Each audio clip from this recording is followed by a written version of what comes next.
चंचलम हि मन कृष्ण प्रमाथि बलवद्रणम तस्यां निग्रहमन्ये वायुरीव सुदुष्करम्।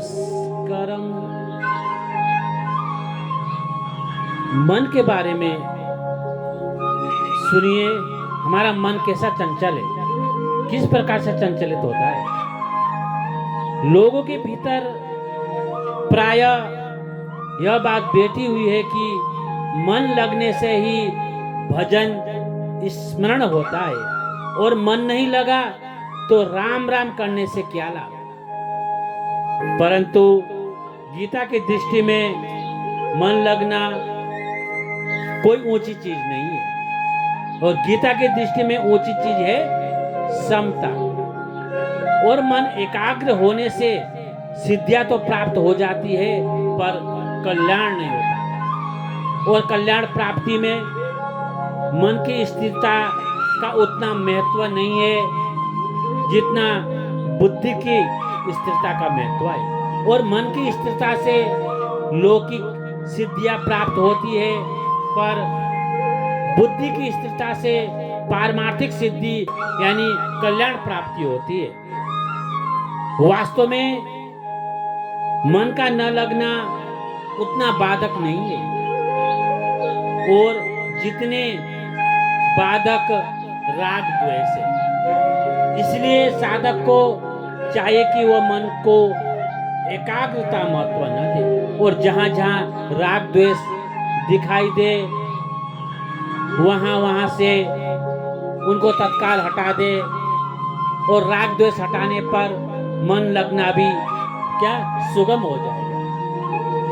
शुद्ध करने से अंतकरण शुद्ध नहीं होता, क्योंकि शुद्ध करने से अंतकरण के साथ तो संबंध बन जाता है।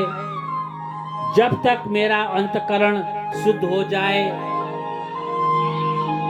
यह भाव रहेगा, तब तक अंतकरण की शुद्धि नहीं हो सकती, क्योंकि ममता एक खास अशुद्धि है।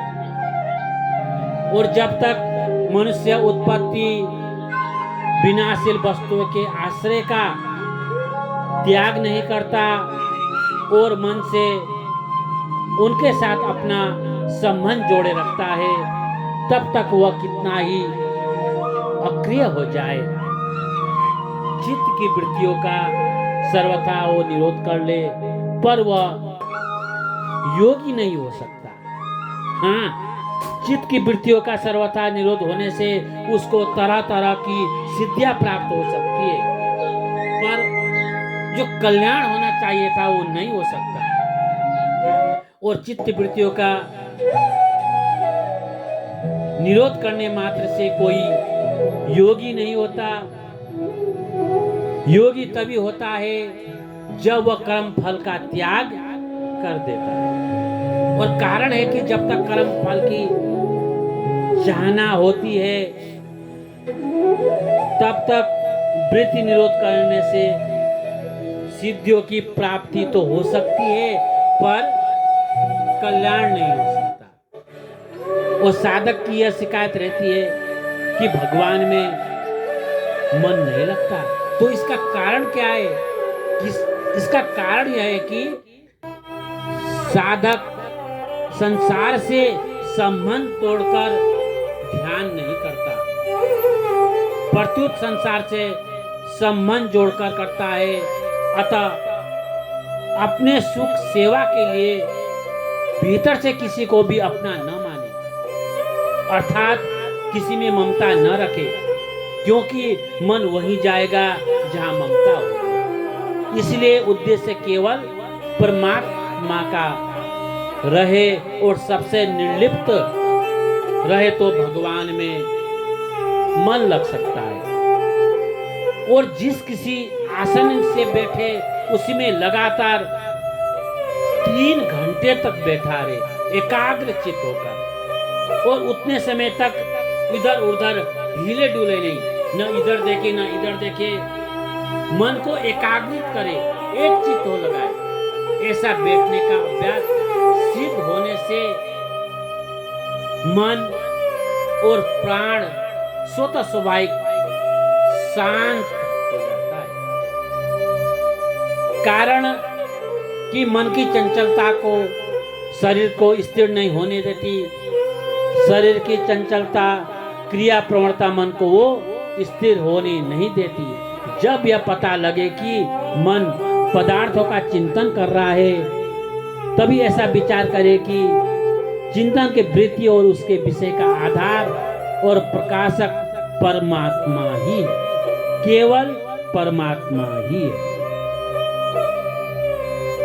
मैं तो केवल भगवान का हूं और केवल भगवान ही मेरे हैं, और मैं शरीर संसार का नहीं हूं और शरीर संसार मेरे नहीं है। इस तरह भगवान के साथ संबंध होने से भगवान का चिंतन स्वाभाविक ही होने लगेगा और इसके लिए चिंतन करना नहीं पड़ेगा।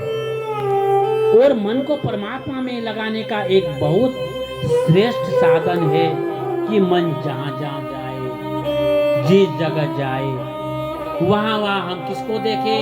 परमात्मा को देखें।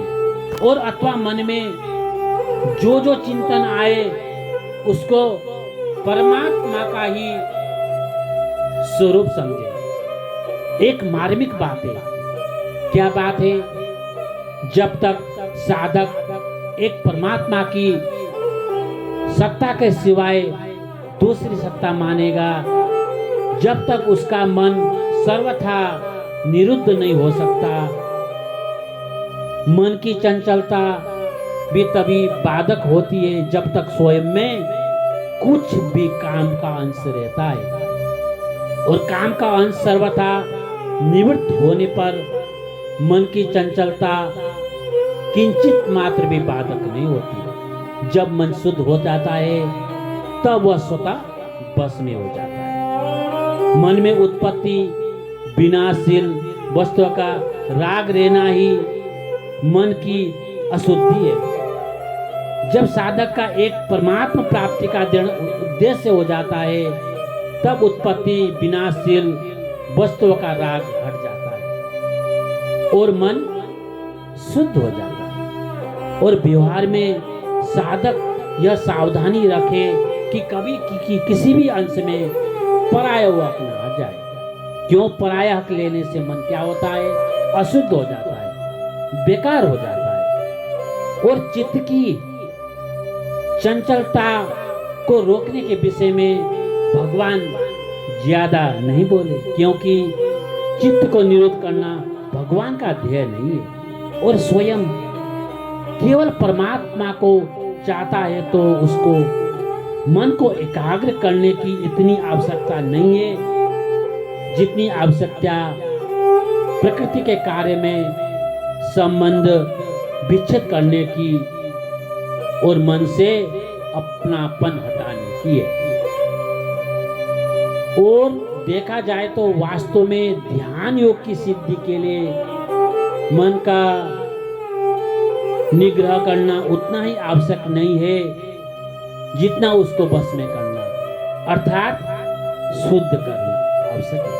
और शुद्ध करने का तात्पर्य है मन में विषयों का राग न रहना। और वास्तव में मन की चंचलता बाधक नहीं है, परंतु सब में भगवत बुद्धि न होना और राग द्वेष होना वो बाधक है। जब तक राग द्वेष रहते हैं तब तक सब में भगवत बुद्धि नहीं होती, और जब तक सब में भगवत बुद्धि नहीं होती, अर्थात भगवान के सिवाय दूसरी सत्ता की वो मान्यता रहती है, तब तक मन का सर्वथा निरोध नहीं होता।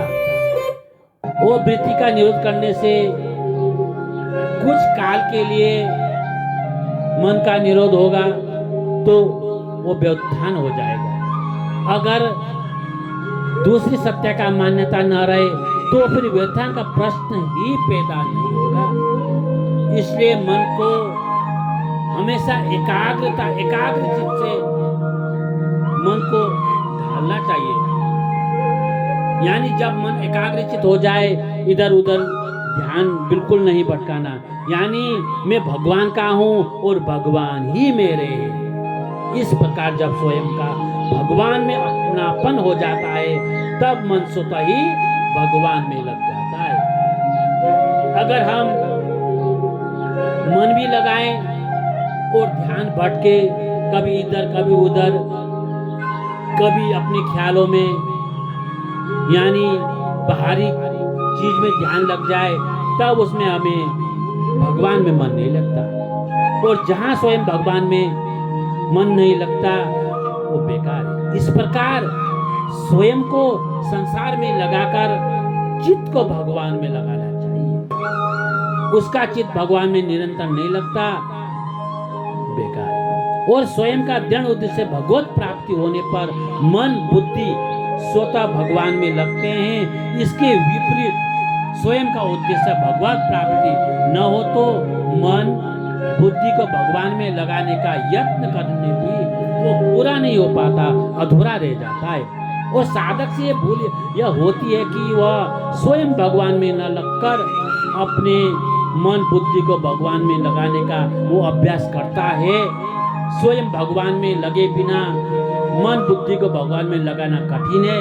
इसलिए साधक को यह व्यापक शिकायत रहती है कि मन बुद्धि भगवान में नहीं लगता।